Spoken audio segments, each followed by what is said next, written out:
Estudiantes, muy buenos días. Iniciamos el día de hoy un nuevo propósito: reconocer los gobiernos caudilleros del Perú durante los años 1827 a 1835. Entonces, hacia el año 1827, ya pues tras la salida de Bolívar, quien se fue de nuestro país declarándonos prácticamente enemigo de toda la parte política que él había construido, nos va a exigir inclusive el pago de la deuda por el proceso de la independencia en Hispanoamericana. Bueno, esta situación nos deja nuevamente una política bastante desorganizada, mientras que los países como Argentina y Chile empiezan su etapa pues política bastante organizada, ¿no? Bueno, ya pasó tantos años pues de la época de la independencia y por supuesto no podíamos de alguna manera autogobernarnos. Entonces, aquí van a entrar a tallar los militares, aquellos que habían luchado en el proceso de la emancipación. Y estos de alguna manera pues se sentían con ese derecho de gobernar. Por eso vamos a ver en esta clase del día de hoy el tema del primer militarismo, que también es la etapa pues de los caudillos militares. ¿Quiénes eran estos militares? ¿Quiénes eran estos caudillos? Bueno, el caudillo pues como les mencionaba se consideraba y era visto por la sociedad como un luchador que había contribuido en la etapa de la independencia. Era prácticamente el salvador, supuestamente, ¿no? Se sentían llamados, obligados, ¿no?, para estar en el poder. Por lo tanto, manifestaban pues que eran los únicos capaces de salvar a la patria de cualquier peligro.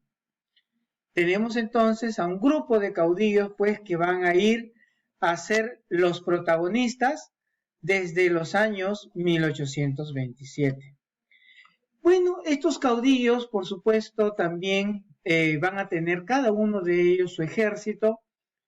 En algún momento vamos a empezar, por ejemplo, con el gobierno de José de la Mar, ¿no?, el primer presidente militar que tuvo el Perú, y que posteriormente lo van a destituir a través de golpe de Estado.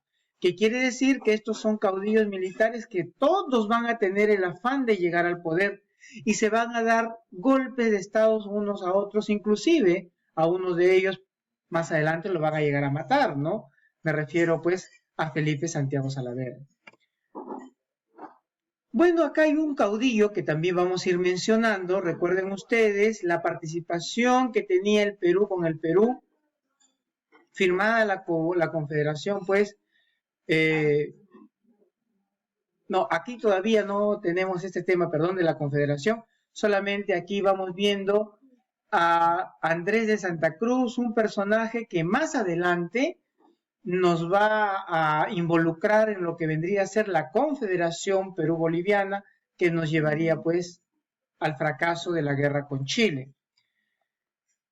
Otros caudillos, bueno, este es boliviano, inclusive vamos a tener al propio Ramón Castilla, que también vamos a encontrarnos con un tipo de gobierno de la etapa de la anarquía, donde los militares nuevamente entran a un escenario. Bueno, entonces los primeros caudillos que van a tomar el poder, ya, van a fundamentar su derecho en su participación por simplemente haber participado en la guerra de la independencia. ¿Quiénes son estos caudillos? Empezamos por Agustín Gamarra, José de la Mar, Agustín Gamarra, José Luis Orbegoso, Felipe Santiago Salaverry, Ramón Castilla, entre otros. Recuerden ustedes, este es Andrés de Santa Cruz, un boliviano que tuvo mucha importancia en el desarrollo político en nuestro país. Ahí entonces tenemos, ¿no? Empezamos el gobierno desde el año 1827 a 1829 con Agustín Gamarra, quien tenía una forma de tendencia política liberal, ¿no? Es decir, la libertad, la parte liberal, recuerden ustedes que es bastante libertad, da bastante participación. Aquí se crea la Constitución de 1828. empezamos el conflicto con la Gran Colombia. Recuerden ustedes que era dirigida por Bolívar, porque recuerden ustedes que se fue siendo enemigo del Perú. Bueno, aquí posteriormente pues se da un golpe de Estado por un grupo de caudillos y lo sacan del poder. Solamente duró desde el año 1827 a 1829. Entonces, Gamarra es el que le saca a José de la Mar de la presidencia del Perú. Bueno, Agustín Gamarra entonces inicia su gobierno con una forma de tendencia autoritaria. La Constitución sigue siendo la anterior, ¿no? Vigente. Aquí él de alguna manera consolida un poco lo que vendría a ser la guerra que teníamos con la Gran Colombia, firmando pues probablemente, todavía momentáneamente, un tratado para finalizar la guerra. Y por supuesto también aquí él se va a encontrar con muchos opositores. Como él es autoritario, van a haber algunos personajes liberales como Francisco Javier de Luna Pizarro, Francisco de Paula González Vigil. Bien, también termina su gobierno y por supuesto nos encontramos ahora con José Luis o Luis José de Orbegoso desde 1834 a 1836. Nuevamente cambia el panorama de la política. Hoy encontramos ahora con una forma de gobierno liberal. Cambia la Constitución, ¿no? Se modifica y por supuesto tenemos la de 1834. Aquí entra ese personaje, como les decía, boliviano, a plantear ese tipo de alianza que debía tener el Perú con Bolivia y por supuesto acepta erróneamente, esto es una estrategia errónea que el Perú hizo porque más adelante tendremos consecuencias, ¿no?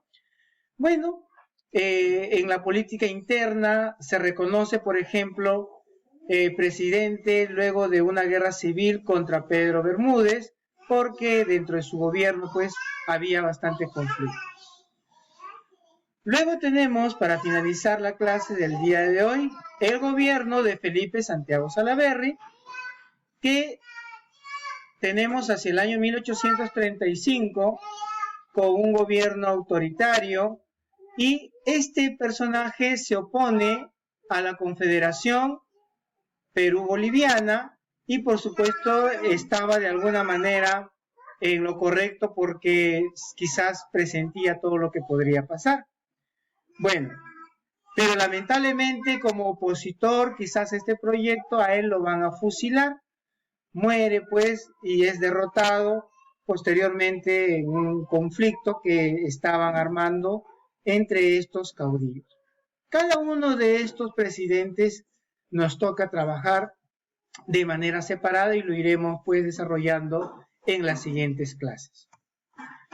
Bien, estudiantes, este es nuestro trabajo entonces posterior a la etapa de la independencia, una época bastante difícil para el Perú porque los militares demostraron una gran incapacidad que no pudieron pues organizar, reordenar bastante el Perú. Pasaron, imagínense ustedes, cuántos años desde una vida independiente y por eso quizás muchos de los realistas tenían razón.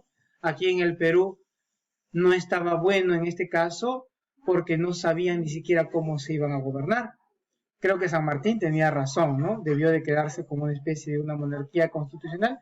Bien, así fue la historia entonces, pero bueno, debemos de conocer qué pasó en esta etapa tan importante de la historia del Perú. Muchas gracias por su atención e iniciamos nuestra actividad.